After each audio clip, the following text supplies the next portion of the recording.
Great. There we go. Hello, everyone. How are we doing? Now, those of you who are coming to watch Brian and aren't familiar with me, or just like to skip ahead of the story, when that counter hits 0, that is when we are going live with story time. So you can fast forward through all of this bunk of me chit-chatting if you are so inclined. Let's see what we've got here. People are still coming in. A little tea. Christine, how are you? Well, hello. Hi, Dawn. Oh my gosh. Oh, geez. I just had tea and it's too hot. It's too hot. I feel like I've got a chest burster. Midwest Waffles, Cobalt. Hello, everyone. Welcome to the show. We got a great guest for you guys today. It's going to be super interesting. We're going to be talking to Brian Asman, who is the author of Good Dogs and also an indie darling book that I have yet to listen to called Man, Fuck This House, which is probably the best title for a haunted house I've ever heard in my entire life. So he'll be on after we do the reading of Dear Diary. Richard Bennett. Oh my goodness. Hello, sir. How you doing? Let's see. So let's go over what's coming up here, you guys. We've got 5 minutes once again. Fast forward to 0. If you don't want to hear my jibber jab, you can just go ahead and soak up the sun. I think. Isn't that a commercial or a song or something? Hey, man. Recluse Mage. Took a minute to get that out of there. Sorry. Did I miss it? Edward Rocco. Good evening. Steve the Iceberg. Ricky Berg. Steve and I were working on audio stuff all yesterday. And see if I found more problems today. It's great. So my preamp, one channel of it is apparently dying. We'll see if I can figure that out later. Again, tonight is episode part 2 of Dear Diary. And that is the second story in our Death is Black anthology that we are podcasting. Death is Black is the 4th in the Color Collection series. So that will be out ebook, audiobook in the near future once we get on the podcast. And we are working on print for all of the short story collections as well. Again, after the recording of Deep Cuts, after the live recording, we're going into Deep Cuts. Brian Asman is our guest, authored the upcoming horror novel Good Dogs, which you guys can see on the sidebar right there. Next week, October 2nd, we should have author Jennifer Brody on to talk about her new novel, Sacrifice of Blood and Stars, and to talk about what it's like to write for for the biggest sci-fi franchise in history. She has written for Star Wars, done some horror stuff for Star Wars. Should be very, very fun. So, Recluse works. Great. I don't know if I'm pronouncing it. Is that right? Recluse? Because it's CE. Or is it Recluse? I don't know. But that's what we got going on next week. And we are about to get into it, ladies and gentlemen. Once again, like last week, I will be reading from an actual print book. I will not be reading from the screen. That creates some new issue. Marble Gargler 69. If you're going to be on Twitch, man, have a bro name. And there's fewer bro names than Marble Gargler 69. Oh, sorry, I'm not supposed to sip live on camera. Let's see who's asking that. Good Dog. Yes, we're telling dog stories. I wonder who that could be out there in Twitch land. And this Big Nasty's in the house. Hello, Beth Copenhaver, world traveler. How you doing?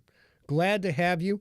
Now, this will be fun because I've met Brian, and Brian is just awesome dude.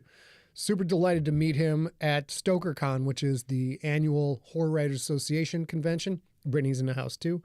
But I've yet to read Brian's work. Hopefully when I get done with the current list that I'm listening to, I'll move on to Man, Fuck This House. But I might actually have to read that in print. I'm going to ask him about that later. And then the audiobook for Good Dogs is going to be out October 1st, just like the print version and the ebook version.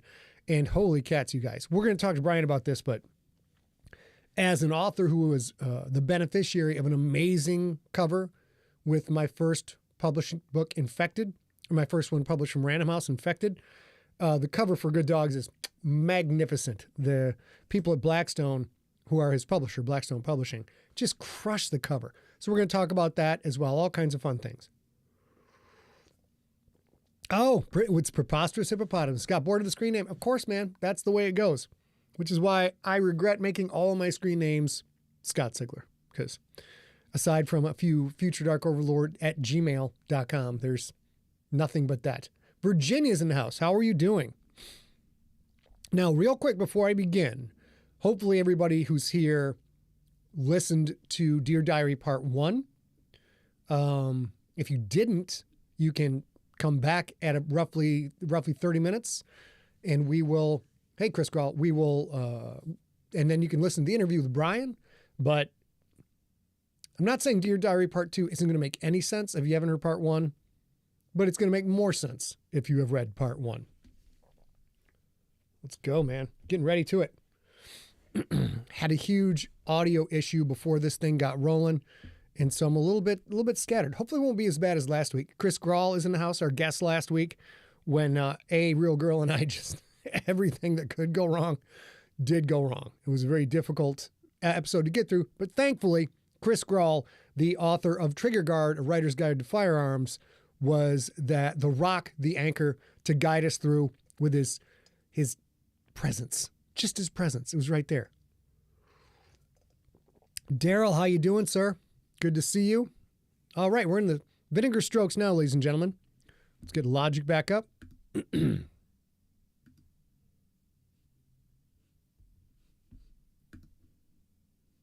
glad I checked. Death is Black, episode 18. I am in the...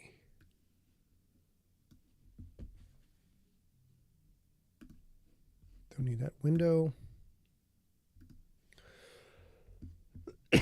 Throat's a little fried today, but hopefully everything will go A-okay. Let's make sure we are recording. We are recording. That is great. Headphones are coming off. All right, ladies and gentlemen, let's get down to story time.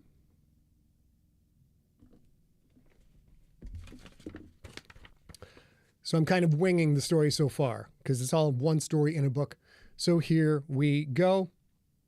In episode 1 of Dear Diary, we're looking at a story of isolation. Robert is the resident of a rather spooky apartment. He is a shut-in, can't leave due to chronic pain, and also due to a lot of mental issues he has, including paranoia, suspicion, and more.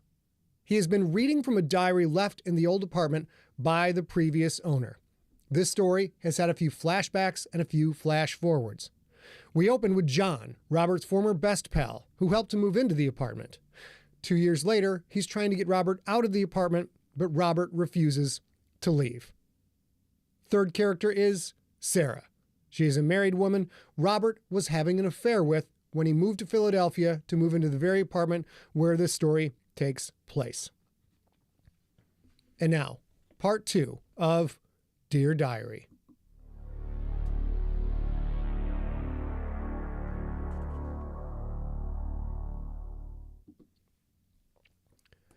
Robert is naked, sitting in a chair in his bedroom, reading.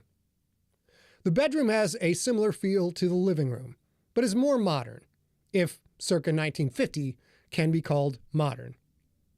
He doesn't know how long this furniture has been in here, but it's well made, built to last a lifetime. As far from IKEA as you can get. No one makes stuff like this anymore. Scuffed up, sure, but still in good shape. Oddly, he loves the bedroom decor because it makes him feel closer to the grandparents that all died before he was born. They might have had stuff just like this when they were his age.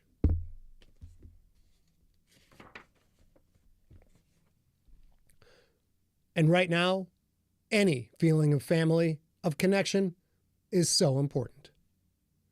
Sarah has tried several times to get him to redecorate.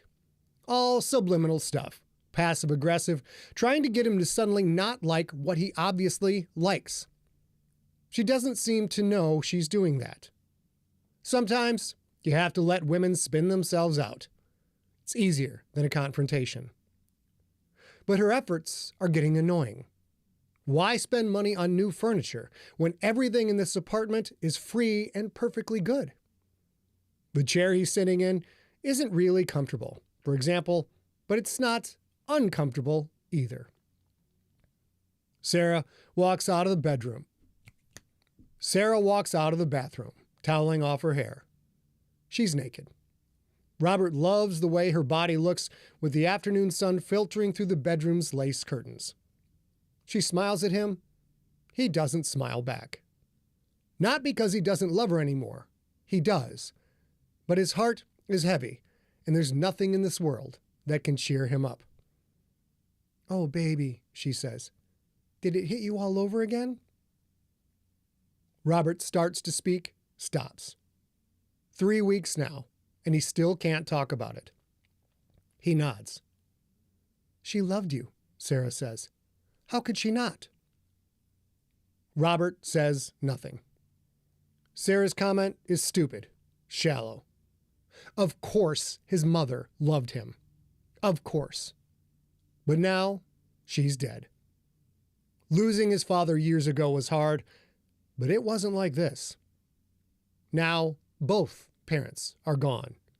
A sharp, undeniable break from Robert's childhood, adolescence, and young adulthood. No one to lean on anymore. He is on his own. And because the years keep constricting, he realizes more and more it's not if he will die, but when. The logical understanding of that concept has always been easy. Feeling mortality finally sink in deep and set up shop is much harder to accept. The time from now until dead used to feel so forever far away that it wasn't real. Not anymore. Now he senses the days flying by so fast. The end, whenever it comes, might as well be tomorrow. Sarah steps closer. "Do you want to talk about it?" she asks. His annoyance with her is shifting toward anger.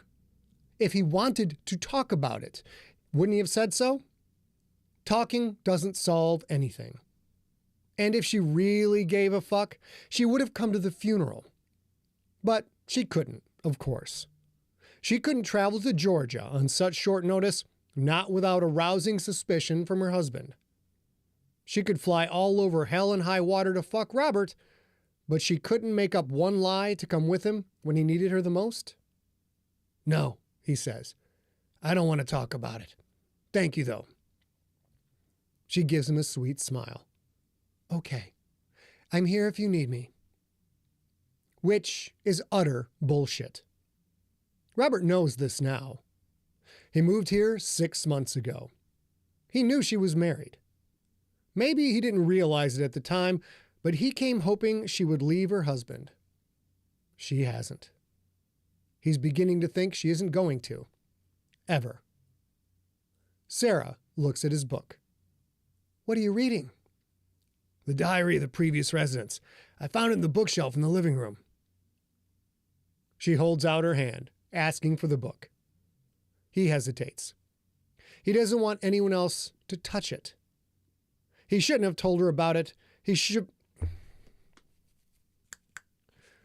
have told her about it. Should never even have let her see it. Then he blinks away the irrational thought and gives it to her. Sarah looks at the page Robert was looking at. She starts to talk, stops, brings the book closer to her nose and sniffs. She makes a face, like the odor is hot. Like the odor is slightly offensive. "Leather bound," Robert says. "Nice, right?" Sarah forces a smile. "Kind of," she says, then looks at the page. "I thought the previous tenant was some guy named Desmond. This is signed by Julia. Who is that?" Robert shrugs as if he doesn't know. Julia was the tenant before Carmen, who was the tenant before Desmond. Adele came before all of them, just after Clyde, who was the oldest entries in the diary. Why they all made entries in the same book, Robert doesn't know. Why none of them took it with them, Robert doesn't know. But the book is very cool. Almost like the apartment is a timeship with the residents chronicling their lives. It's fascinating to think that people older than even his grandparents lived here when they were his age. Somehow, it makes the past more real. It's a strange sensation, a connection, and he likes it. Sarah frowns. She reads out loud. There is a vibration of this apartment, something I can't explain. I feel so at home here. I need that right now because Alphonse hasn't written me since I told him about the baby. And I don't want him to write anymore anyway. A real man would have done the right thing. I don't ever want to see him again. Everything seems so dark in my life right now. I thank God for this place. Signed, Carmen. She closes the diary, losing Robert's page. Isn't that just like her? So selfish, she doesn't even think of his needs. Sarah hands the old book back to him. That's creepy, she says. I wonder if the woman had the baby here. Robert shrugs as if he doesn't know that 15 pages later, Carmen's entries stop when she is 6 months pregnant. Desmond moved in sometime after that. It's weird that there's some random diary here, Sarah says. Maybe you shouldn't read it. Maybe you should mind your own goddamn business, Robert says. You want to tell someone what to do, what to think? How about you try that out on your nutless husband? Sarah's eyes widen. Robert doesn't know why he said that. His sudden burst of anger ebbs. Sarah slowly moves her arms, covering up her nakedness as if they hadn't just fucked like banshees an hour earlier, soaking up the sheets with sweat. She doesn't know that she's doing it, probably, but the idiocy of that affectation makes his anger return. A crazy thought. Have I really been putting my cock in someone this stupid? Did I really move here to be near this? I'm going home, Sarah says quietly. Well, your home certainly isn't here. She blinks. Is she going to cry? Looks like it. And even that makes Robert mad. He stands. Naked, he takes his diary to the bathroom, shutting the door behind him. Robert hopes Sarah will take the hint and let herself out.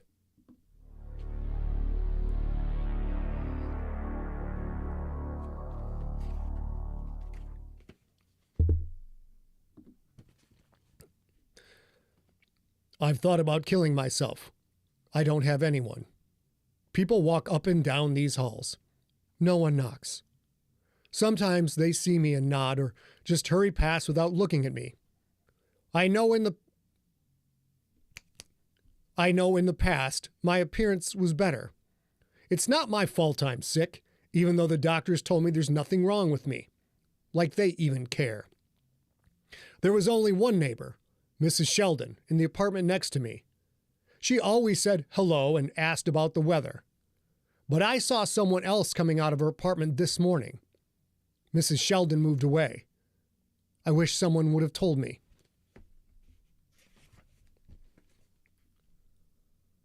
She was the last person in this building I knew.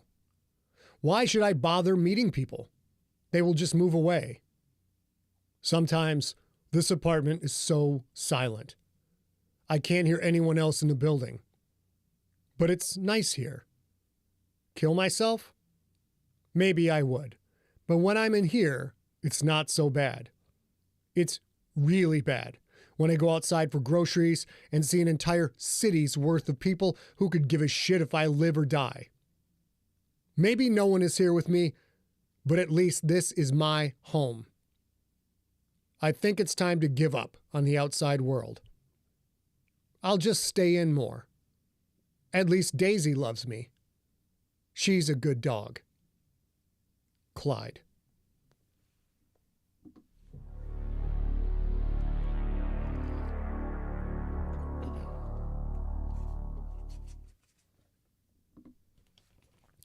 Dude, calm down, John says. Why are you acting like this is a personal attack on you or something?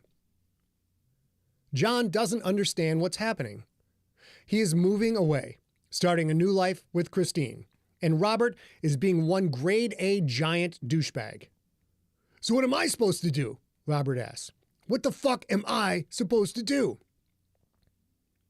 The question depresses John and also angers him. For a year now, he's been the best friend he could be, catering to Robert's every need since the accident.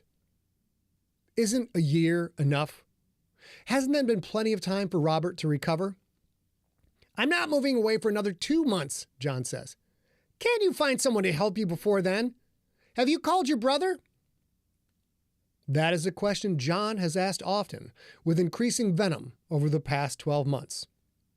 Robert's brother, Frank, has sat on his fat ass in Sacramento and done nothing. Since Robert's accident, Frank has been to visit once for a grand total of 12 hours, 6 of which were spent at the Philadelphia Zoo with his wife and daughter while Robert stayed in his apartment. In fact, since Robert broke it off with Sarah, John is the only one who comes to help Robert. Robert should be grateful for the help, not be a giant asshole when it's time for John to move on with his own life.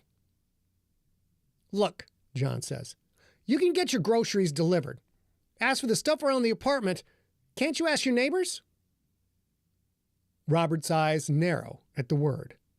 He speaks with forced patience, as if John is stupid and needs things explained to him over and over. I don't know them, John. I know you. John tries to hold on to his temper, his absolute exasperation. Yes, he understands Robert has chronic pain, or at least he thinks he does. But if John were in his shoes, he would handle things so differently. John wouldn't give up, which Robert seems to have done. Have you even tried to meet them? John asks. Jesus H. Christ on a stick, Rob. Are you so helpless you can't even knock on a fucking door? Are you so helpless you can't stand up to Christine? Have you even tried? You get laid for once in your life and she leads you around by the dick? Does she have your balls in a jar up on the shelf, John? The words sting, and not just because of the hate that's laced in them. John's face flushes red. Yes, Christine demanded they move. Yes, she said if John didn't go with her, she would leave him. John is in his 30s now. Most single women his age are losers. They are single for a reason, and those reasons won't change as they get older. He loves Christine, and he's sure he won't find anyone as great as she is. John is a man, yes, but deep down, he knows that Christine has all the power in their relationship. Knowing that is one thing. Having your best friend rub your nose in it is another. Fuck you, John says. Fuck you back, Robert says. Glad I finally learned what kind of a person you really are. I thought you were my friend.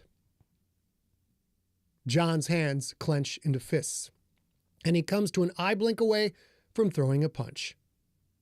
If Robert wasn't so hurt, or thought he wasn't, If Robert wasn't so hurt, or thought he was so hurt, John would lay him out. They have known each other since freshman year at college. In all that time, John has never wanted to hit Robert. I can come back from time to time, John says. I can help you find people who can... I can help you find people... Here we go.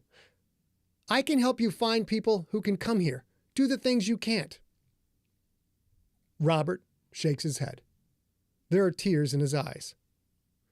Don't bother, he says. Maybe being alone is better than being hurt. John's anger vanishes. He knows that phrase. That exact phrase. That's in the diary, John says. So? Doesn't make it any less true. John doesn't know what to say. Robert seems to read that nasty-smelling old book nonstop. It's weird. And Robert isn't just reading it. He's writing in it. New entries. Robert has changed since he started reading that thing. Since he came to Philadelphia. Since since he started living here. You need to move out, John says. This place, Rob, I think this apartment is bad for you. Robert sneers. You want me to move somewhere else? Where? I can't lift a goddamn thing, and I can't afford a new place. How about I come live with you? John's face feels hot all over again. Christine would never go for that. And Robert knows it. Just go, Robert says. If my back wasn't so fucked up, I'd throw you out. Leave me alone. John has run out of words. Emotions spin through him. Anger, frustration, loss, shame.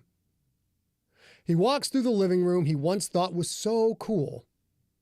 When he reaches the front door and opens it, Robert shouts, Don't bother coming back. Don't worry about that, John says. He slams the door behind him.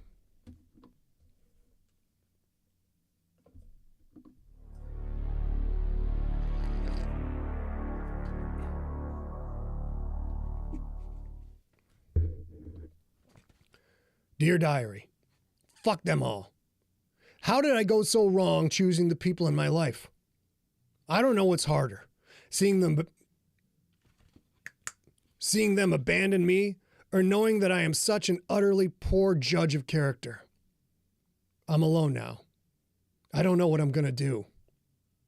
I hurt all the time.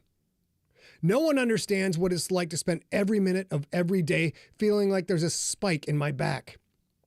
I can barely move. This morning, I dropped some pretzels. I can't even bend over to pick them up.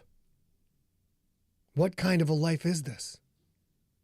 If I was a dog, someone would just put me down. At least I have my home. I'm so grateful I found this place before my injury. Without this apartment, I'd be completely and utterly fucked, instead of just completely fucked. Robert.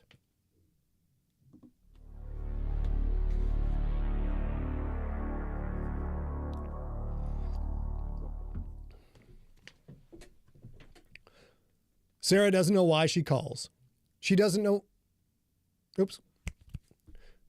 Sarah doesn't know why she calls. She doesn't know why he answers. It's been so long since he picked up the phone. What do you want? Robert asks. He doesn't even sound like the same person anymore. His voice is thin, brittle as fine china. The man she adored, maybe even loved, is no longer there. In the 2 years since he moved to Philly, the 12 months since she last saw him in person, he has changed. Chronic pain does that to a person she's read. I have something to tell you, Sarah says. Make it fast. She wants to ask him how he is, but she knows that won't float. In the few times she's talked to him since they broke up, if breaking up is something a married woman can even do, when she asks about his pain or how he's doing, for money, he says something awful and hangs up on her. So this time, as bad as it is, she knows she has to get right to the point. Robert, I'm pregnant. The pause is thick, heavy. Whose is it? Anger at those words, but it doesn't last. Maybe she deserves that reaction. Sarah has been reading the Bible and just started going to church for the first time since she left her parents' home. She needs to be tolerant, forgiving. Learning about the miracle inside her has changed her instantly and permanently. She was sinful before, but that's over because she's not just living for herself anymore. My husband's, she says. The next pause is longer than the first. Can silence be accusatory? This silence is. So much for you not fucking him, Robert says. I get hurt and can't perform for you anymore, and you go back to riding that pony? I guess I really was just a piece of meat to you after all. Sarah literally bites her tongue. Yes, Robert's inability to make love was difficult. It made her try again with her husband. She now knows that all of it was God's will, the proof being the new life growing inside of her. That's not how it went down, and you know it, she says. You told me to get out and never come back. That was a month before your accident. And you ran to your hubby. I guess you didn't have to run far, seeing as the guy sleeps in the same bed you do. His voice sounds strained, like he's in pain. He's always in pain. Sarah doesn't doubt this, but come on. At some point, doesn't he have to embrace the pain and get on with it? Make the most of his life? I want you to be happy, Sarah says. I really do. And I want you to die, you fucking whore. The phone clicks. He's hung up on her. Sarah feels so sad for him. Maybe if Robert finds God, he will heal. Then he can start his life again. She has to admit it. She can't help Robert anymore. Time to put the Robert phase of her life behind her.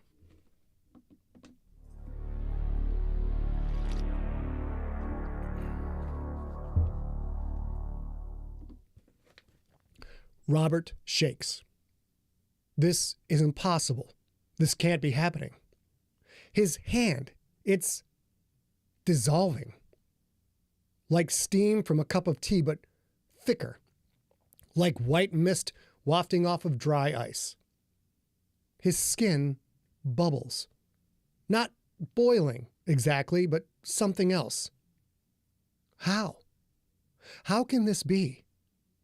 And why does it feel so good? The mist rises up, moving toward the wall on an unfelt breeze. The walls, they seem to be absorbing him, breathing him in. Robert feels loved. As if the crazy things he's seeing are some kind of giant hug from this room. No one loves him, but this apartment does. He can feel it. It's been so long since he felt loved. Robert shakes his head. The peaceful feeling in his chest, it's a delusion. He is fucking evaporating. He knows he has to get out. Robert tries to rise from the old-fashioned couch, the place where he has sat in the few moments per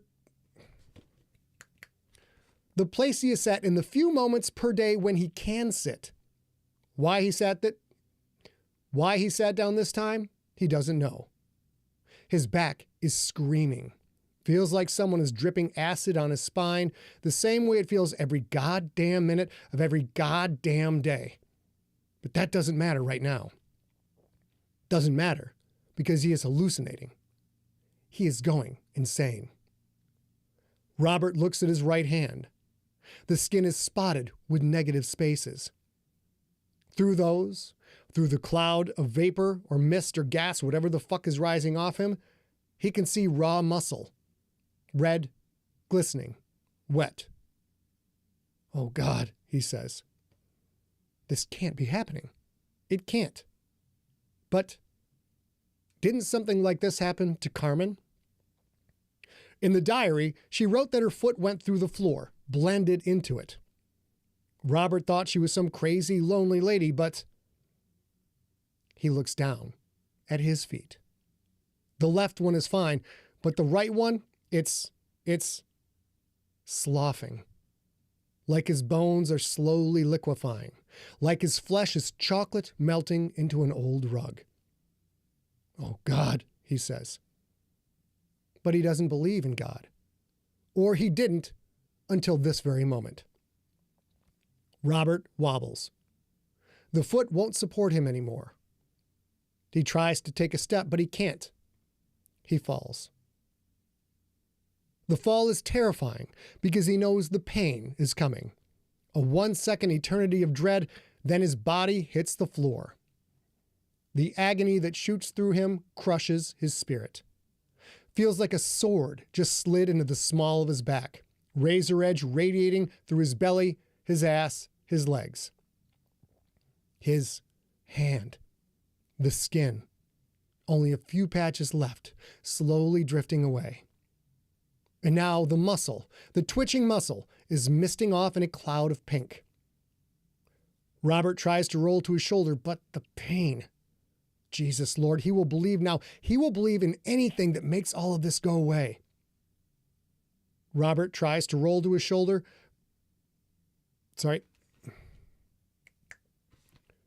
He fights through the agony, pushes himself to his hands and knees in an ultimate effort of will. Robert shakes his head again, so hard it rattles his brain. He can't give in to this. Oh, God. He can't make a D sound. A strange taste in his mouth, a hotness in the air he breathes. His tongue turning to gas. Robert wants to scream, but he cannot. His throat doesn't work right. His body lurches to the left. His hand is flowing into the rug. Flowing or being sucked. A thick milkshake sucked through a thin straw. The skin of his face dangles from his head like swinging snot. Globs dripping down grayish red. His life making wet stains on the rug. He sees similar stains. Old and dry stains. How could he not have noticed those before? He falls flat, the remains of his cheek smacking wetly. He sees things in the rug. Dirt that the vacuum missed. Bits of popcorn he dropped and was unable to pick up. And is that a dog hair jammed into the very rug fibers? Robert doesn't have a dog. No, but Clyde did. That dog hair is 8 decades old. Robert can see his skin slowly sloughing into the rug, melting into the fibers, through them, to the hardwood below. He tries to move, tries hard, but he can't. Robert gives up. Robert gives in. He is the only one here. No one is coming to see him. The neighbors have never visited. The people Robert once loved, who once loved him, he chased them away. He burned those bridges with gas and dynamite and even nukes, destroyed them so they could never be fixed. Robert realizes he is going to vanish. That sensation of love, of belonging, pours through him again, stronger than before. Overwhelming, placating. Finally, Robert relaxes. Robert accepts. Will he join Clyde and Adele and Julia, Carmen and Desmond? Are they somehow still here, a part of the furniture and walls and rug and floor? If he does join them, will it be like having a family? Family. That would be so nice.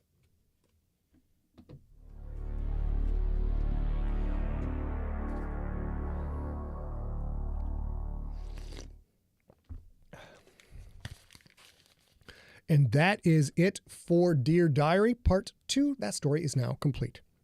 Hope you guys enjoyed that. Let me stop this. Boop. Save this. File open recent. And now, thanks, Jen. I'm glad you liked it. Close. And now, ladies and gentlemen, we're going to get our guest up here. Open main window. I had a little bit of the gas during the read, a little bit of the gas. Steve Rickyberg says that story was something. I don't know if that's a good thing or a bad thing, Steve. I got so much gas, you guys. It's crazy. All right, let's go to main. It's very creepy. That's a, whoops, super creepy story. Hope you guys enjoyed it. Tyler Miller, hello, welcome to the chat. Right, I'm going to get Brian Asman up here, and it's going to take us just a minute to get things dialed in. So if you guys Want to grab a beverage or chill for a moment? Here comes the man right now. Oh my goodness. Thank you. The messenger of scotch has arrived. Thank you very much. All right, let's get... So this is the first time we had Rob Otto up here before with A&I. This is the first time that we have a live guest in the studio. Don't count Rob because we're all just kind of hanging out. This is Brian, everybody. And let's switch the cam right there. There we go. We'll get everything queued up. Great. Brian, that did not take half as long as I thought it was going to take. No, it's a great story, too. I really enjoyed that. Great. Oop. There you go. Now we talk about Check. Oh, there we go. Beautiful, beautiful. Yes. I'm glad that you like the story. Let's make sure I'll get your whole head in the picture here, and I'll just swing over a little bit. We'll snuggle on up.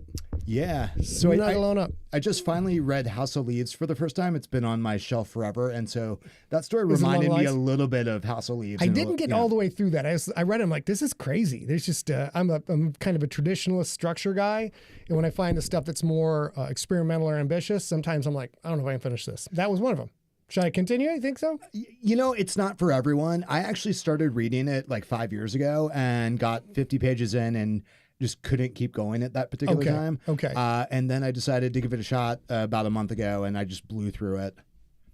Great. So I would say if you can make it to like page 100, 110 or something like that, I think you'll be hooked and can cruise through the rest of it. Good to know. Good to know. You're getting a lot of hellos in the chat room. Oh, why? Hello to everyone out there.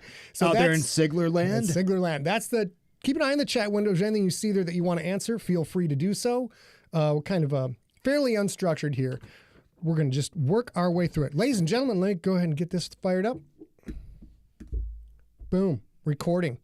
Brian, say something? Check. Oh, there we go. Got a problem there. There we go. I'm glad we stopped and checked because I have to change this. And that needs to come in from input 1. Okay, talk a little more. Okay, yeah, I can definitely talk a little more. I'm happy to do that for you. How's that sounding, everyone out there? We're going to go back and double check that. Here's me. Yep. I'm glad. I'm happy to do. Fabulous. And now, boom, we just let that record. Send that back into the background. Okay, now, you guys at home, you know the drill. You've been watching this. This is Deep Cuts. This is a bonus part of the feed.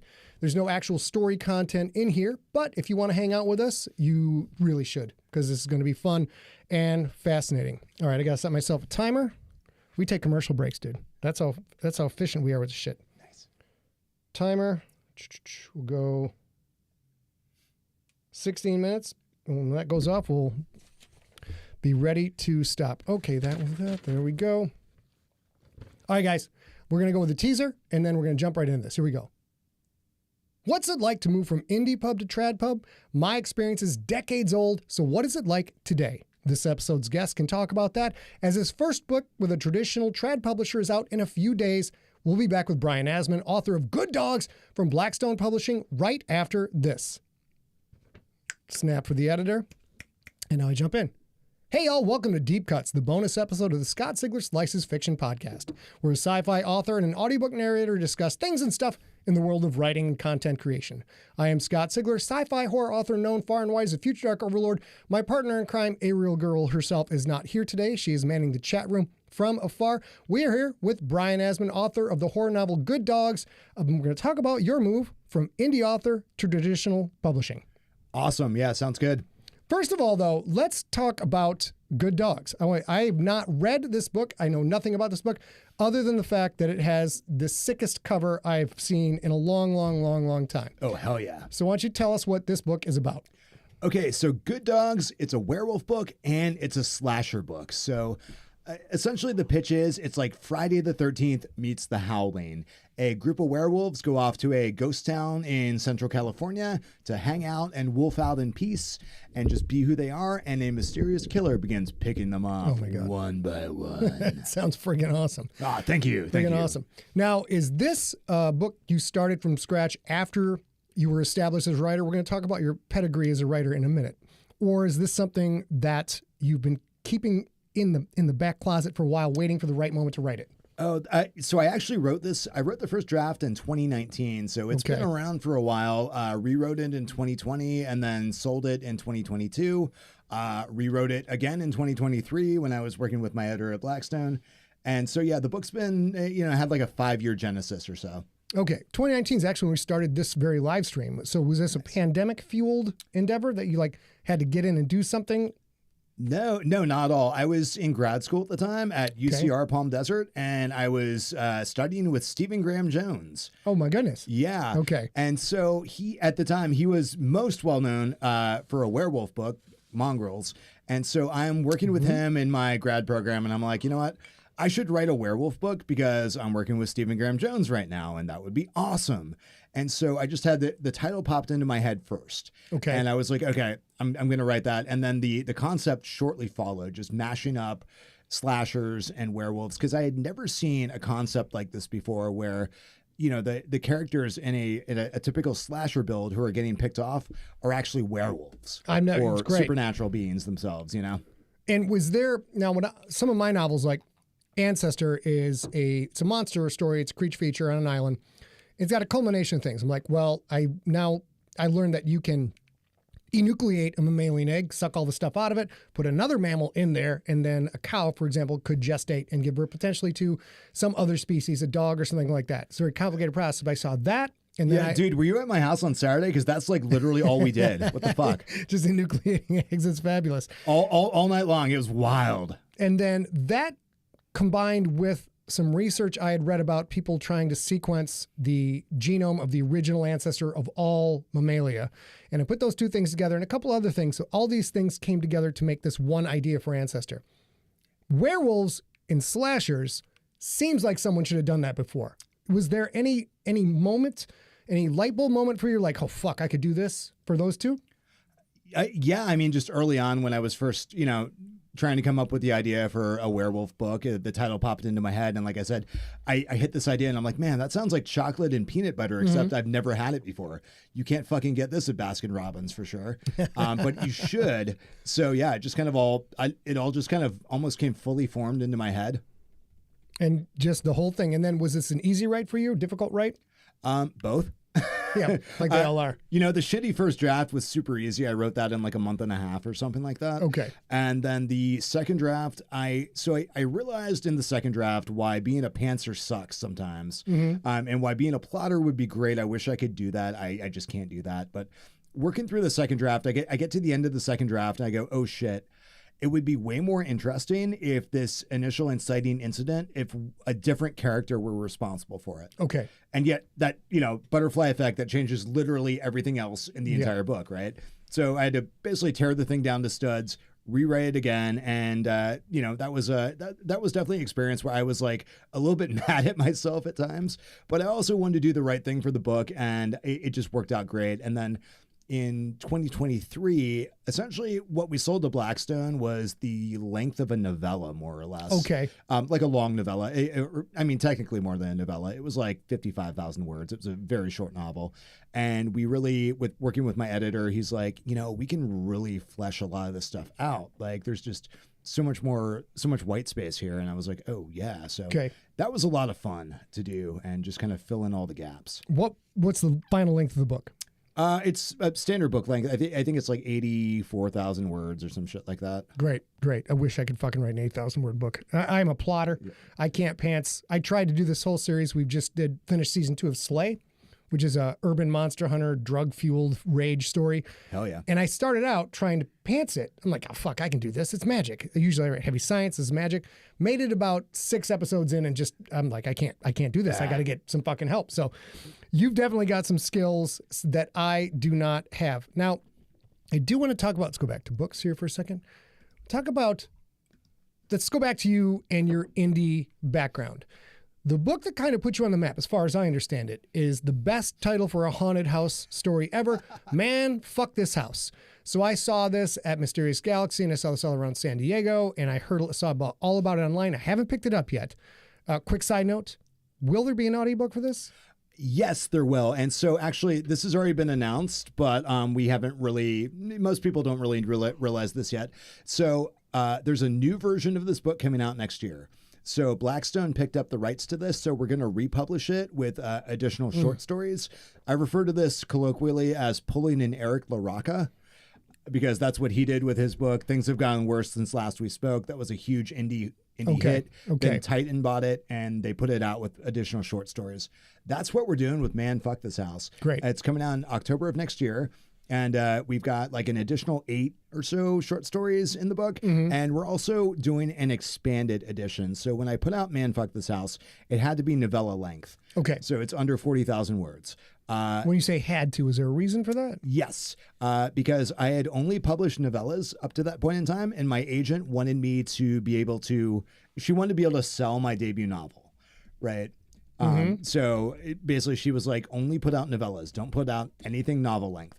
So this version of Man, Fuck This House that everyone knows is, there was a lot of stuff I had to cut out to get it under 40,000 words. Okay. So with this new version, I'm going to deliver the story as originally envisioned, and I'm really excited about that. That should be awesome to get, you kind of cut it short for a particular goal, and now you get to not only flesh it out, but I imagine with the reps you've been putting in, you consider yourself a better writer than you were when you wrote that the first time. Would you say that's accurate? Yeah, exactly. And I mean, I really, like, I think anyone really, you probably think you're a better writer now than you were 3 years ago. And, I think everyone, hopefully we're all evolving and not devolving. Yeah. But it was fun coming back to it, because you don't often get to revisit a book that's already been out, that a shitload of people have read, and that has made a bit of an impact, frankly. And going back through it, I'm like, to your point, I'm like, oh yeah, I can totally do this a little bit better. This thing that's happening here, it would hit so much harder if it actually happens over here. This is too much too soon, too much dialogue right here, not enough right here. I'm telling rather than showing, which I think is fine, but there are certain things where I'm like, I can convey this better with like a couple lines of dialogue than with just an aside to the audience, So. Great. And is that work done? That work, sort of. So the latest draft is with my editor, and we're finalizing everything right now. Over the next 3 weeks or so, we're gonna finalize the manuscript, and then that'll be locked, except for copy editing. That's Blackstone as well, right? That is Blackstone as well. So yeah. You now have gone from having successful indie novellas, and Man, Fuck This House is unusually successful for an indie and for a novella. It's a home run. It's a home run. Thank you. And now you've got a support structure around you, right? You've got Blackstone is, I don't know if you guys listening to this at home know this or not, but Blackstone is a very serious publisher that sells a fuck ton of books in several different genres and is kind of a kingpin of audio. And they do amazing packaging. I've had one story in one anthology put out by Blackstone, and it's one of the best looking books I've ever seen. So they do great work, as you can tell by the cover of Good Dogs. So now you've got all of this machinery behind you, right? I don't know if you're Rage Against the Machine fan or not, but now you've got all this machinery behind you. Yes. What does it feel like to go from, I'm assuming, doing most everything yourself in indie to now you've got people who are shoring you up in various areas? Oh, it's amazing. And I honestly can't say enough good things about the team at Blackstone. They are just fantastic to work with. But just being able to go talk to my publicist. I feel kind of ridiculous, but at the same time, I literally do have a publicist. Her name is Nicole, and she's amazing. And I have a marketing team, and when I go to events, I went to Caliba, the California Independent Booksellers Association conference last week. And, I go there, and my friend Rachel from Blackstone is there and makes sure everything goes smoothly. So having a support structure coming out of the indie world and doing everything yourself, doing conventions myself, now having people I can ask for things and who do things for me and who, book me appearances on podcasts, or my publicist put together my book tour that's coming up next week, which will be awesome. International book tour, even. International. Oh my gosh. International book tour. Where are you going on your international book tour? Let's go if you to click that guy right there, right in front of you. Go to books. This is Brian's Instagram page, and that is at the Brian Asman right there. And if you look at this, it's all pictures of him, his book, and his dog. Yep. So you may, if you follow me on Instagram, it may look fairly familiar thematically, because that's all I post about is me, my dog, my books, and the Detroit Lions. So are you a sports fan at all? Yeah, I am. I'm a Washington fan. Well, you're a Commanders fan? Yeah. Okay, great. You guys are having a kick-ass year. So anyways, let's go back to, where were you? You said here? Right there. Yeah, that's the, that is all my tour dates. Mysterious guys are going to Denver, Louisville, Chicago, Toronto, Beacon, New York, Long Beach, Burbank, California. Where's the international part? Toronto. Oh, Jesus. I'm not bad with geography. You realize that's a different country, right? I literally forget that Canada is a different country sometimes. Yeah. Do we have any Canadians out there in Chatland? Scott doesn't think you're real, FYI. Listen, we just as a side note, we know the chat room has already pre-ordered one copy of this. If anybody else pre-orders Good Dogs, put it in the chat room. We'd love to see that. Super, super duper fun. Oh, thank you so much. That's awesome. So you've got an international tour. You got a team behind you. Now you are clearly, you've been benighted as an up-and-comer in the world of horror, which is a super fun ride. You're going to love it. Is there anything you miss about having full control over everything now that you have a team helping you out? To be honest with you, not really, no. Okay. It's great having a team helping me out. And, when I was putting out novellas by myself, I was working with some great editors. But, now I'm getting like more back and forth swings with the editors I'm working with now. Okay. And just different group of people, different insights. And, it's awesome. I'd like to think I'm kind of a humble person. At least I strive to be. Mm-hmm. And so, just the sorts of feedback I'm getting from the teams that I'm working with are just really like making me see things in a new light. And hopefully I'm writing better. Yes. And as part of that is part of their job as a traditional publisher, welcoming an indie darling in to be like, you need to change your mindset a little bit. You are very good at what you're doing. Otherwise you wouldn't be here with us. And their job is sort of like get you to think like build up your confidence, not like a boot camp in the army, but to be like, bro, you wouldn't be here if you weren't the real deal. Is there any of that going on? Yeah, I mean, I've always had a kind of a high opinion of myself. Okay. Not gonna lie. I just said I strive to be humble, and I strive to be humble by realizing it's a lot of work to be humble. Right. Yeah. No, it is. And yeah, I know it. I always say like I'm always learning. I always have more to learn, always more to do. But I recognize there's some things that I'm pretty freaking good at, and I am. I know. I lean into my strengths and I'm proud of my strengths. Okay. I realize I have my Achilles heels too, and I want to work on those. That's the humble part. But, yeah. What are when you say you've got a certain set of skills that you bring to the table, what is, say, 3 things that you feel you are comfortable knowing you're very good at before any of this pending success rolled in? Finding the people who kidnapped my daughter, definitely that. No, just kidding. No, so I think it's the things I'm most known for. So number one is just energy. I think my books have a unique energy that really, people love and people really, it kind of resonates with them essentially. So I think I'm pretty good at that. I think I'm good at feeling my way through a book so it feels intuitive, and there's the ebb and the flow of the narrative. And, I think I'm good at building things up. And the other thing I'm good at, I think, is writing visually. So when I started doing screenwriting, that's when that really informed my prose like a lot, because I go into every scene thinking about like, could this be a movie? I go into every project thinking it could be a movie because my film agent is my editor at Blackstone as well. Oh, wonderful. Yeah. Wonderful. And so we collaborate a lot together and go like, okay, how can we pitch whatever I'm working on to Hollywood? Because, we want to do as much as possible. Right. Yep. And yeah. A side note, I think I will be surprised if Good Dogs doesn't get picked up with the push that's going on. And I haven't even read the thing yet. Just that's a fucking, that you're in a pitch room. Oops, there we go. Refix that and edit. You're in a pitch room talking to the suits and you say, it's a slasher film, but the people getting killed are werewolves. They're like just opening the checkbook right there. I've been in enough pitch meetings and enough rooms to know and try to mush mouth out my complex idea and not be good at it to know that that's the kind of thing that can do very well. So hopefully that will have a lot of success in that regard. Oh, thank you. We got to take a quick commercial break. Sorry, I'm not doing this.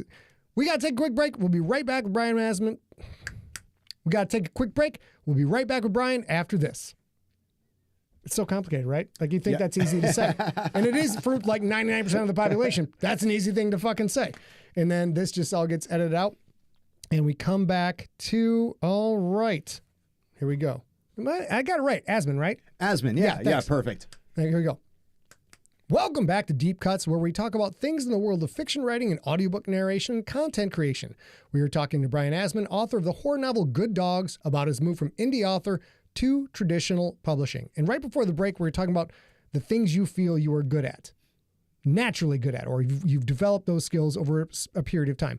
Now that you've moved into a traditional publishing framework, are the things that you've become good at because of the support structure around you? I think I'm just trying to dial everything up at this point. I've got my strengths, and the people I'm working with help me see things in a different light. And so some of my Achilles heels we're working through. Okay. Yeah.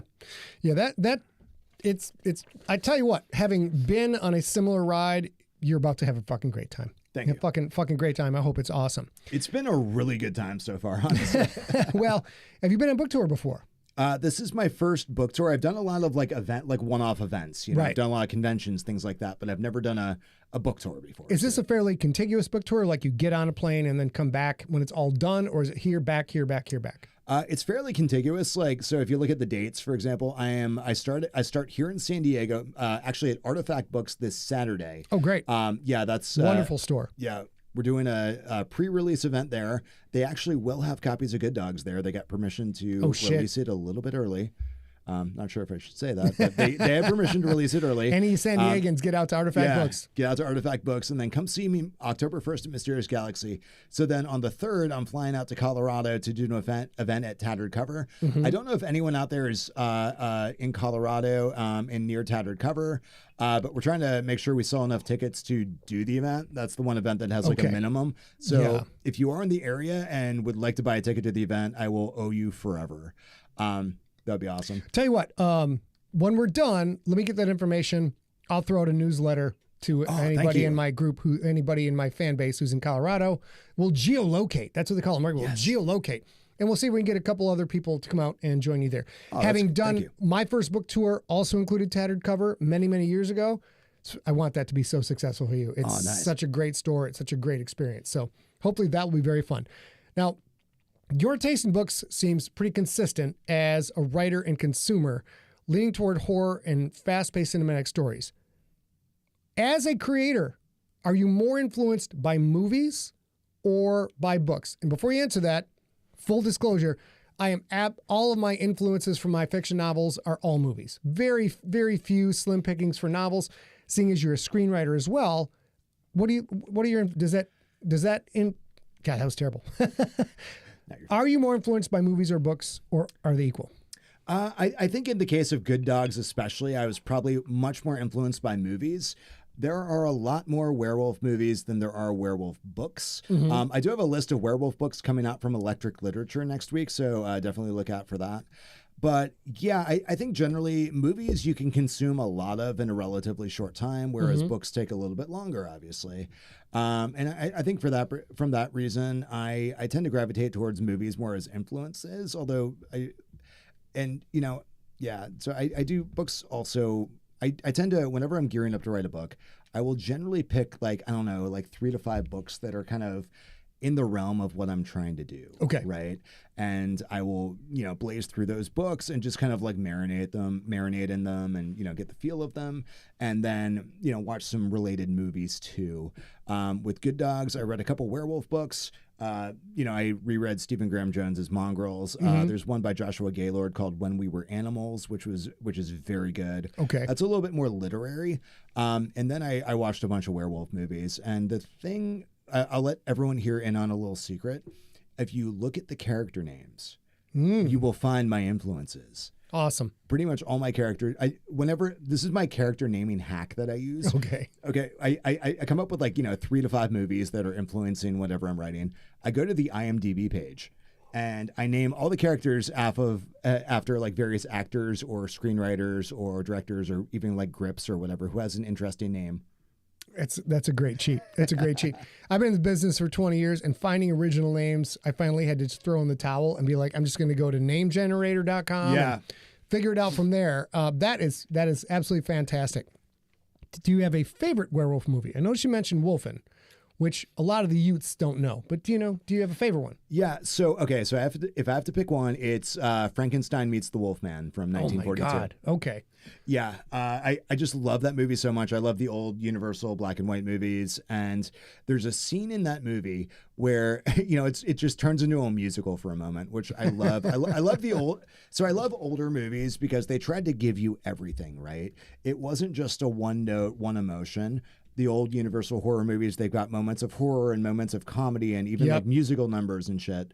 And they're just trying to deliver like a full experience, like, because life is a full experience. And there's one scene in there at this small town that they're in where there's like a wine festival going on. And there's this guy like running around singing a song. And like, I just love that moment. Like if I could just dive into that moment and like hang out there and drink wine with all the townspeople, like that'd be great. Until you get your head ripped off by a werewolf. Yeah, exactly. Although he fights Frankenstein in that one. So I think I might be okay. I think I'm going to have to go back and rewatch that one. It's been a very, very long time. It's on Peacock right now, I believe, if anyone has Peacock. Oh, might get that. So, and that's a favorite werewolf movie and favorite werewolf book. Is it Mongrels or some other? Oh gosh, favorite werewolf book. You know what? I'm going to cheat a little bit and just say another San Diego writer here, David Agranoff. Okay. I don't know if you know David. I may have met David. I'm not sure. Yeah, he's a sci-fi horror writer, but he wrote a book called Boot Boys of the Wolf Reich, which is about Nazi werewolves.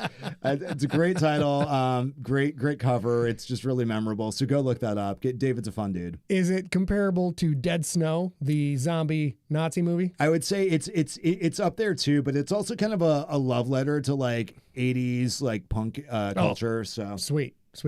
Definitely will have to check that out. A asked a question. Do you know if Kevin Smith knows about I'm Not Even Supposed to Be Here Today? And if so, what does he think? That's a good question. I think he knows about it. I know some people who know his friends. Okay. So I think he's aware of it. But he's never contacted me and also never sued me, which is kind of cool. Can you tell everybody what that is about? Okay, so I'm Not Even Supposed to Be Here Today is my first published novella. It was with Eraserhead Press in 2019. It's essentially about there's an accidental demon summoning at a 7-Eleven. Okay. But because the demon plays by Ghostbusters rules though, and this one guy is thinking about Kevin Smith movies because they're at a convenience store. And so the demon comes out looking like a gigantic mutated Kevin Smith and then proceeds to try to eat everyone. And there's a lot of pop culture references. A lot of my earlier stuff was really, it was very influenced by stuff like Kevin Smith and, Mark Miller and writers like that. And it's a lot of like kind of gonzo shit and pop culture references and stuff like that. Do you feel any pressure moving up is the wrong phrase. I'm trying to find another phrase to replicate that because indie writers right now are having an absolute renaissance, selling a fuck ton of books, a ton of happy readers. And TradPub has many, many failures amongst the wreckage. So the indie TradPub thing isn't moving up. But as you move on to traditional publishing, is there anything you think you're going to miss about the gonzo nature of indie where anything goes? And you could do whatever you wanted because now you've got a couple of bosses and they have a bottom line. And Blackstone needs to make money on your books or you're no longer with Blackstone. That's the way the business works. So they're going to have an influence and a shape on your work. Is there anything you think you're going to miss about the indie side? Just like, whatever the fuck I want to do, I do. Well, that presupposes that I'm leaving indie publishing. Okay. Also, so yeah, my goal and right now is to be able to continue working as a hybrid writer and to do certain stuff with Blackstone, but then also put out novellas myself here and there, and put out short stories and stuff like that as well. So I want to keep that creative freedom. I don't have that with Blackstone. Frankly, at the end of the day, every conversation with every editor at Blackstone has been, well, it's your book, so right. And I will say there was one moment with Good Dogs, for example. There are a couple flashback scenes in Good Dogs, and in those flashback scenes, I take on the vernacular of the period. So there's one set in the 80s, one in the 50s, and one in the 30s, and they're I'm all using like lingo from the period and really cutting loose in like a voice way. And my editor was like, this last one, I don't think it adds anything. I think we should cut it. And I'm like, no, this one's staying in. I love this one. And I just literally read a glowing review of the book yesterday that like specifically highlighted that particular scene. Like this was my favorite part of the book. When Brian talked like a 1930s gangster for a couple pages. I was going to ask, please, somebody got, we're going over here, see, come here, see? Yeah, see, it's exactly like that. See, yeah, I'm robbing the bank. Yeah, I'm making off with all the cheese. Yeah. Gonna have to get that one as well. I'm having similar issues now with a book called Warpath, which is set, I'm not allowed to say, set in the past to a certain extent, and have editors coming back like, this, you can't put this in there, this is going to go.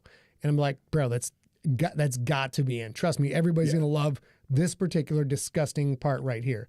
So you're going through that right now, but it's a compromise, right? Like you're not digging in your artistic heels. You're evaluating what they say, I assume, and saying, does this have merit, or are my initial instincts correct? Exactly. And my thing when I'm receiving notes is, they say always look for the note within the note, which I respect and think is important. But also, if I disagree with a note, I need to be able to articulate why. If I can't, if it's just why I like it like this, no, that's not enough. Right. I need to be able to find, well, here's, and I found generally when I approach the editor, like, okay, here's what I was actually trying to do in the story. Okay. How do you think I should accomplish this? We often hit on some kind of compromise, or in some cases they're like, oh, okay, that actually makes sense. If you can just kind of punch this part up over here so it lands a little harder, then you're fine. Right.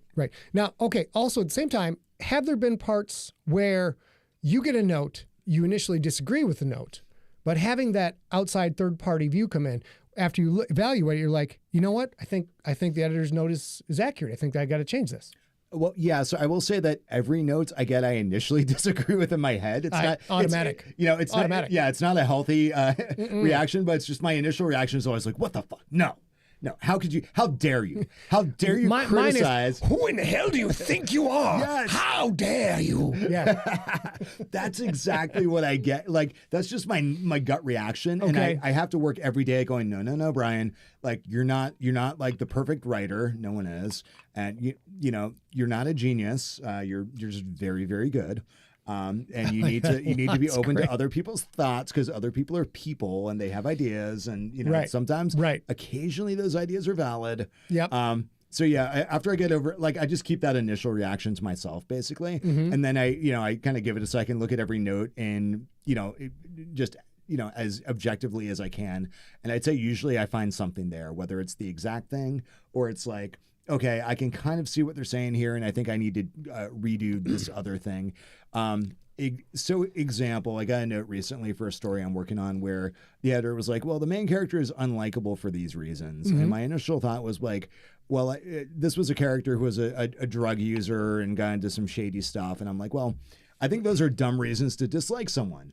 Like, it's not like I'm not an angel. It's not like I've never done drugs in my life. What, do you dislike me? Am I a bad person because of that? And then I started going through the story and going, okay, I actually see why the character comes off as unlikable. And it's not because of these things. It's because in this particular section, they're not active.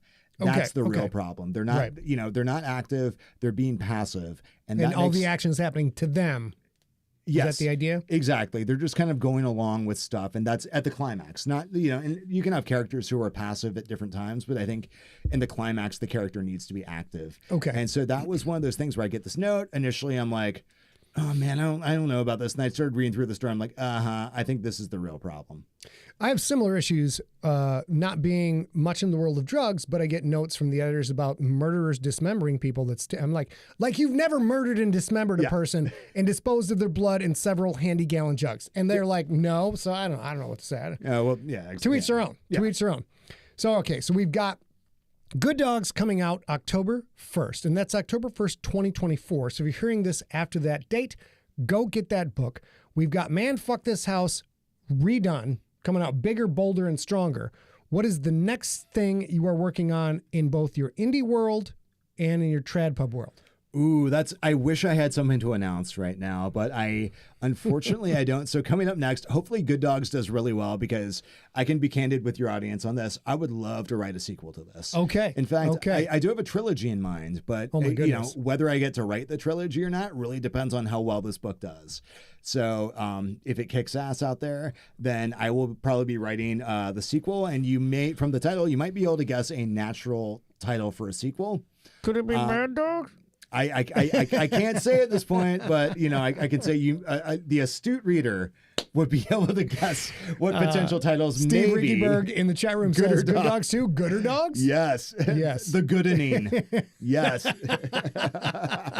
That's awesome. I will tell you, I think we've sold like maybe 6 to 10 books so far in the chat just tonight. Oh my Pre-orders God, that's just tonight. You guys are awesome, by the way. Yeah. Just everyone pat yourself on the back in the chat. Just take a second. Do this for Pat me. yourself on the I love back. you guys. You guys are amazing. Oh, Christ. There's another great time from Recluse Mage. The best boy. Aw. Or now this is the whole chat room is involved. Who's a good boy? Yeah, who's a good boy? Now I have to read Good Dogs so I can be ready for the sequel and then I can fanboy out. Then I can be an offended fan and be like, how could you not name it Who's a Good Boy? Yeah. Why has Blackstone changed you and modified you and stolen your artist vigor? I don't understand that whole culture at all. So finally, where can people find out more about you? We talked about let's go to books. We talked about your Instagram feed, which is awesome. And that is at the Brian Asman. And where else could people find you? Yeah, so that's my handle across all social networks. I'm mainly on Instagram and Twitter, and I'm not going to say X because that's bullshit. It's still Twitter to me. Still Twitter. And also, I do post to Facebook quite a bit from my Instagram. So those are my main three. So look for me on all the social media networks, and then my website, www.brianasmanbooks.com.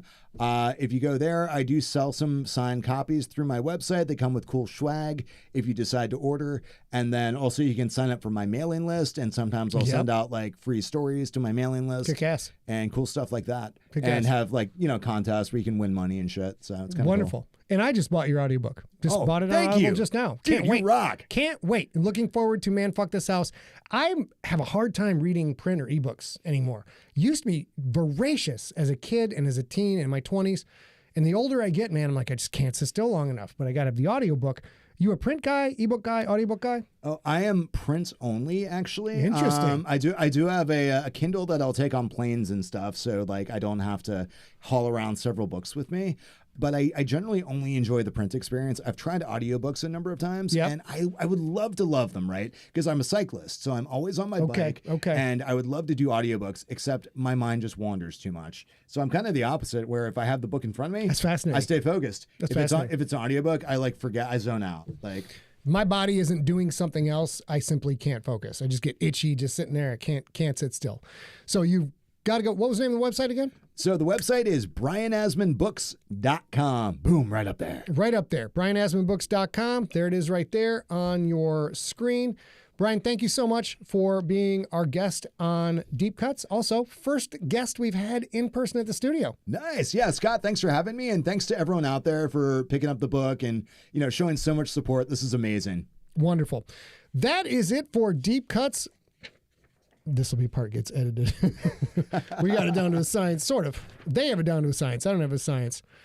That is it for Deep Cuts. Next up, we will talk with Jennifer Brody, author of Sacrifice of Blood and Stars, about what it's like to write for the biggest sci-fi property of all time. She gets to write for Star Wars, something many, many writers want to do. Thank you for joining us, and we will catch you in the next episode. Bro, killed it. Dude, awesome, dude. Thank you so much. You're very that was welcome. A great combo. It was super fun. Yeah. It was super fun. So they're all still watching, but the podcast part is over. Great episode. You sold a fucking bunch of books tonight. That's great. That is amazing, dude. Considering our audience at this point live, you're up in the fucking 50th percentile, bro. Wow. 50 percentile. Yeah, that's crazy. crazy. You're a closer. Yes. Get you some coffee. That is awesome, dude. I love that. Yeah. Excellent. Well, you guys, thank you for tuning in, staying with us all this time. This is Brian. I am Scott. We are going to be out. Let me give you your goodbye. We'll be back next Wednesday. Hopefully Jennifer will be on, but she hasn't responded to text lately. So we'll see how that's going. Can we actually respond to that one sure, question go for real it. quick? So Martin Evans, why are there 3 narrators for Good Dogs? Hit it. Because that's a great question. I love it. So there are different, there are just 3 different parts to the book. So there are a couple flashback chapters. There's a prologue, epilogue. So we decided just to have different voices for each one. And then if, as I mentioned in the flashback chapters, those are all written in completely different styles. So, so you really felt you had to get a different voice to do the different styles. Exactly. Do you know if the narrators, are they doing individual character voices or is it more of a straight read? No, it's more of a straight read. So Okay. they just tackled it by section, basically. And so you got 3 different readers for the 3 different periods, kind of, right? The 3 different eras? Well, there's one person doing all the flashbacks. There's one person doing the main narrative. And then there's one person doing the prologue and epilogue. Okay. Wow. Yeah. Super cool. Did you get any influence or say in who was going to do the audiobook? Oh, yeah. That's one of the great things about Blackstone is that they give you so much say in everything from the cover to, with the audiobook. They recommended some people and sent me audio clips of them reading from the book. And, I could have vetoed it, but they were all great. So I was wonderful. Like, I don't need to see anything more. So you liked the first pitch and said, I'll knock that one out of the park. That's great. That's exactly. Great. Fabulous. All right, let's scram, but just in case you want to squatch. Let's see if there's any other questions in here. Everybody's kind of saying goodnight at this point. People really love the show. Super awesome. Great show. Brian is such a delightful human. That's cheating, though. You already met her downstairs, so that's totally cheating. Tyler Miller, I paint Warhammer models, listed a lot of audio. Yeah. Nice. Yeah. Fuck, I wish I could get back into mini painting. Dude, yeah, I played Warhammer all growing up. And, Yeah. I would love to get back into that, but just time and how are you in video games? I play a little bit of Fortnite. Oh shit, yeah, dude, that's my jam. Oh really? That's nice. my fucking jam. Dude, yeah, hell yeah. Yeah, we'll have to. That's the only thing I play right now because I can play it and mostly put it down. Although when I get killed, it's one more. I one more last night till 1 o'clock in the morning, which sucked. But we'll catch up on that later. But guys, thank you all so much for tuning in. We are going to tap out for the